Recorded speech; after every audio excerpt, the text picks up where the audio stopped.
Bon, on plonge directement dans le vif du sujet. Bienvenue dans cette courte capsule conçue pour rendre la grammaire, disons, beaucoup moins intimidante. Aujourd'hui, on décode comment les mots font équipe pour que le message soit toujours super clair, surtout quand on cherche un emploi. Alors, la grosse question qu'on doit se poser quand on construit une phrase, c'est vraiment de savoir qui est le boss, qui donne les ordres. Pensez-y un peu, la grammaire, c'est exactement comme un milieu de travail super bien organisé. Il y a un leader très clair qui va diriger tout le reste du groupe. Le fameux groupe du nom qu'on appelle souvent le GN pour faire plus court, c'est exactement ça. C'est carrément une petite équipe de mots qui travaillent ensemble, main dans la main. Chaque membre a un rôle super précis à jouer pour accomplir la job sans faire d'erreur. Et le grand patron de cette équipe-là, c'est le nom. C'est littéralement le mot le plus important. C'est lui qui représente une personne, une chose ou une idée, comme quand on parle d'un emploi ou d'un bureau, par exemple.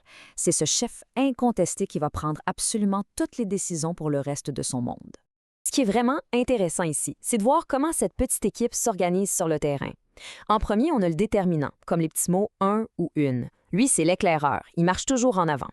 Au centre, on a notre chef, le nom, qui donne les directives. Puis pour finir, on a l'adjectif. Lui, il agit un peu comme le spécialiste qui vient rajouter les détails bien précis à tout ça. Maintenant, la règle d'or est super simple à retenir. Le nom impose son genre et son nombre à toute l'équipe.